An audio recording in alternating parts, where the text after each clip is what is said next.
Autre raison d'avoir recours à un conseiller en fleur de bac, c'est parce que le conseiller, il va être là aussi pour vous écouter.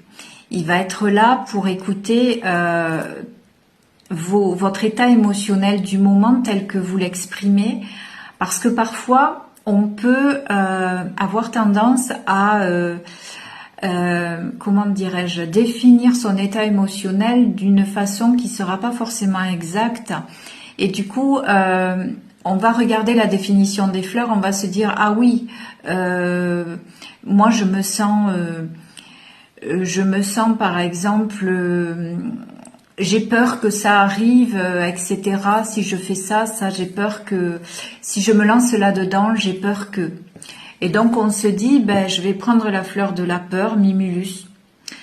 Et en fait, peut-être qu'on est plus dans des fleurs de doute, où on sera plutôt vers la gentiane, ou parce qu'on doute de ne pas y arriver, ou on sera peut-être aussi sur des fleurs de manque de confiance en soi, comme le mélèze, l'arche.